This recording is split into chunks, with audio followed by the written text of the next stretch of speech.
Ce jour-là sera pour vous un mémorial. Vous en ferez pour le Seigneur une fête de pèlerinage.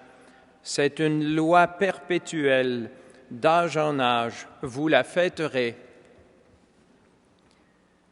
Ce jour-là sera pour vous un mémorial, nous dit le livre de l'Exode. Depuis 3000 ans, la Pâque juive, telle qu'elle est décrite dans ce livre, est demeurée la fête par excellence du peuple juif. C'est une loi perpétuelle, une fête de pèlerinage en mémoire du Seigneur, qui n'a cessé de s'enrichir d'un contenu toujours plus grand au long des siècles. Car la Pâque juive s'accomplit dans la Pâque chrétienne, que saint Paul nous transmet fidèlement en se réclamant de la tradition qui vient du Seigneur.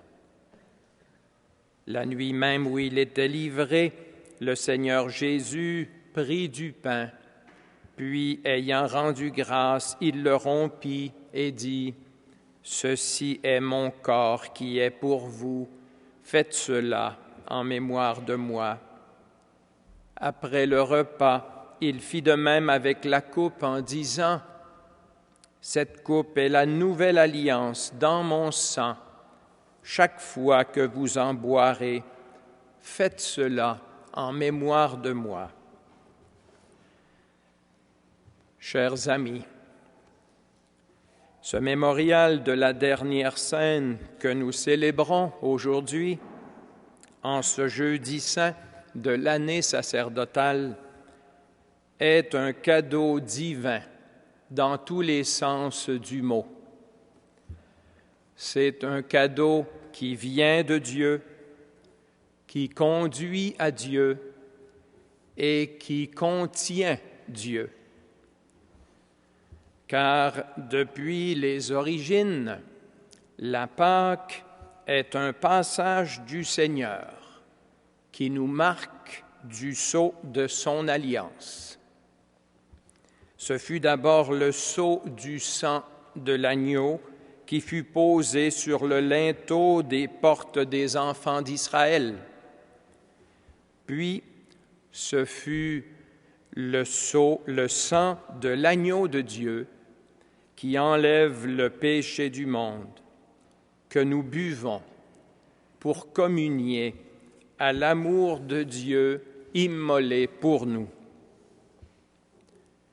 Jésus n'aurait pas pu inventer plus beau cadeau que ce repas fraternel qui contient non seulement le fruit de son sacrifice rédempteur, mais lui-même en personne, lui-même en son corps livré pour nous et en son sang versé pour nous.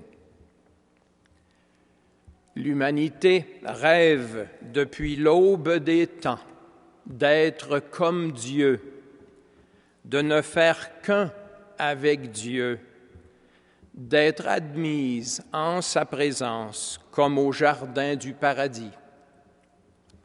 Eh bien, Jésus a comblé ce désir de Dieu qui habite le cœur des humains. Au Cénacle, il a institué le rite de la nouvelle alliance en son sang, par lequel il se donne en sa personne divine, capable d'opérer vraiment ce que signifient les paroles de la consécration. Ceci est mon corps livré pour vous, prenez et mangez, c'est vraiment moi.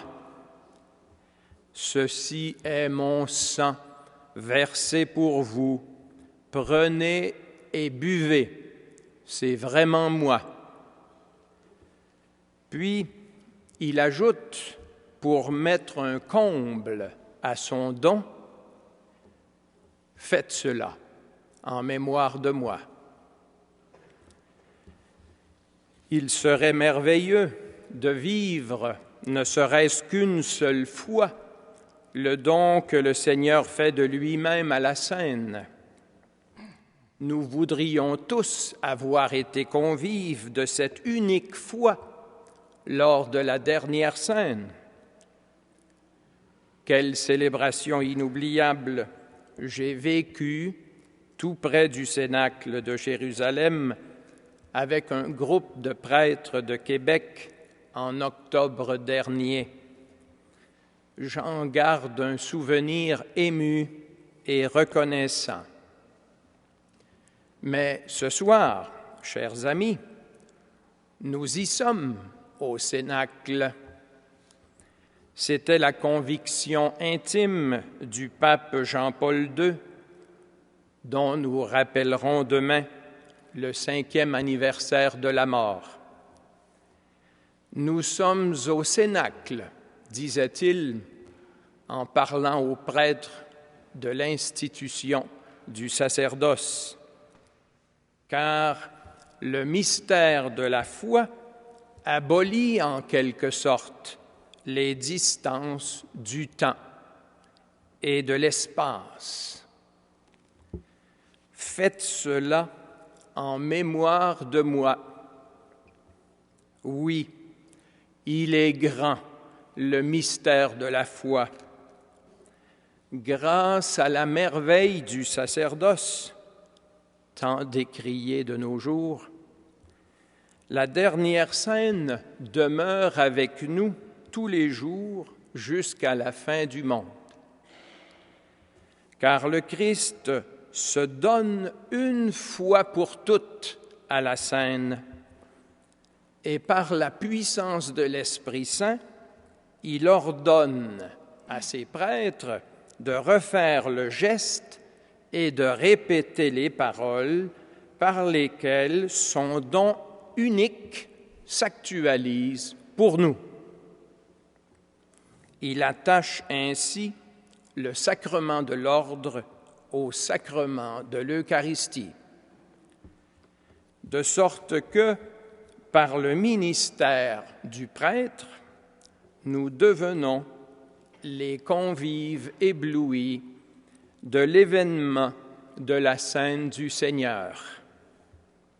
On peut même dire, au fond, qu'il y a une seule Eucharistie, celle du Seigneur Jésus, qui traverse les siècles en s'agrégeant l'offrande de l'Église et de l'humanité jusqu'à la consommation du royaume.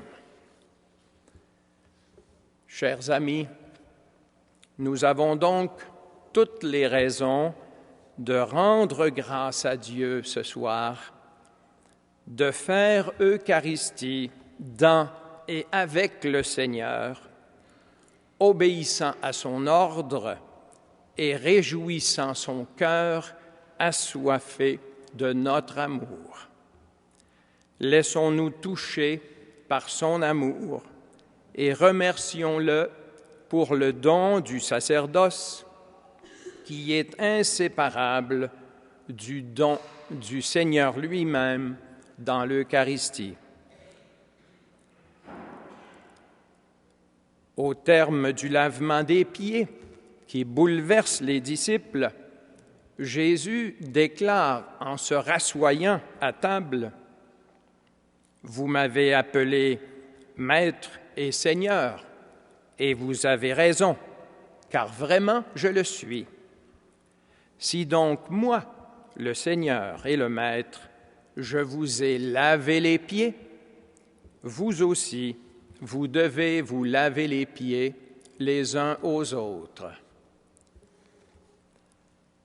Comment comprendre le sens de l'Eucharistie et du sacerdoce si on n'est pas bouleversé par le geste du Seigneur? Pierre proteste avec véhémence à la vue de Jésus, son maître, à genoux à ses pieds, qui veut lui laver les pieds. C'est le monde à l'envers. Il ne peut pas s'y résigner. car cet homme qui s'abaisse pour lui laver les pieds, ce n'est pas n'importe qui, c'est le Seigneur. Pierre doit finalement se soumettre sans comprendre, car c'est la volonté du Seigneur. Pierre a certes besoin d'être purifié jusqu'au fond de l'âme pour devenir celui qui aime plus que les autres, comme il convient à celui qui a la primauté dans l'Église. On pourrait penser que la purification de Pierre passe par son humiliation, mais ce serait une vue trop courte du mystère du lavement des pieds. Son humiliation serait loin d'être suffisante pour le purifier.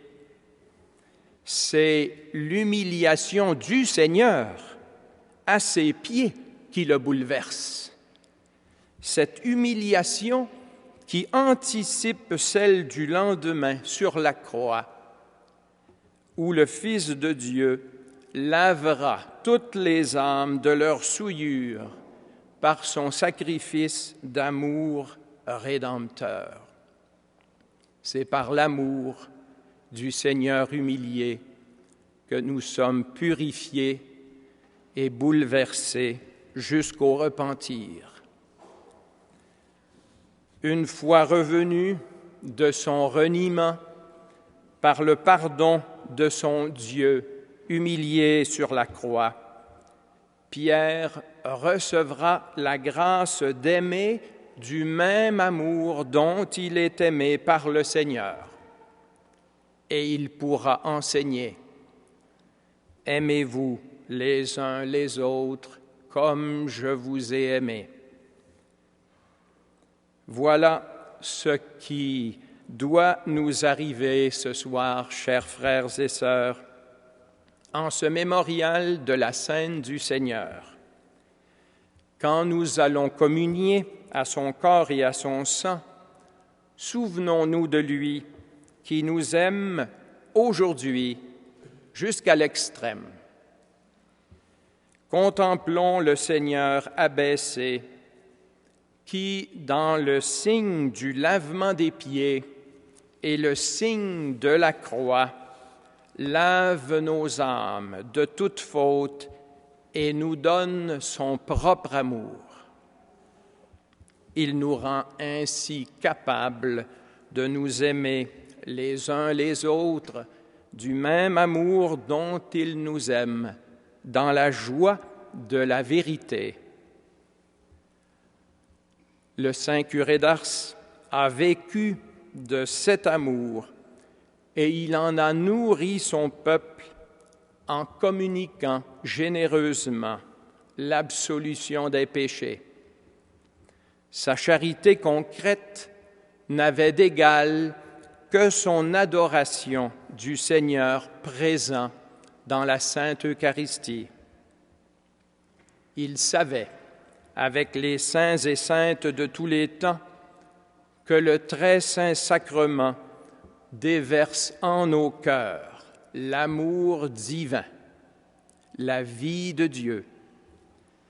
Puissions-nous ouvrir notre cœur ce soir à plus d'amour, à plus de vérité, à plus de pardon mutuel et de service humble de nos frères et sœurs.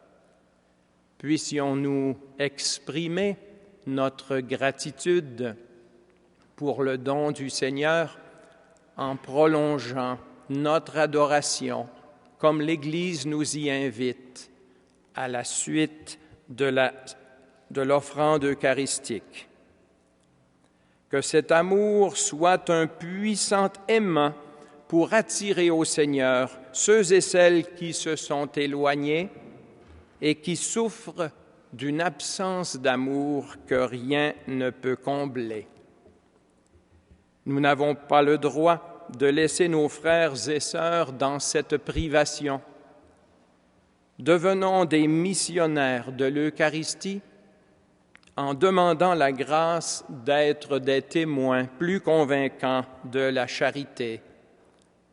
Inventons n'importe quoi pour que ce cadeau divin, ce trésor incomparable, soit découvert par les jeunes générations et redécouvert par les aînés. C'est un exemple que je vous ai donné, dit Jésus, afin que vous fassiez, vous aussi, comme j'ai fait pour vous. Amen.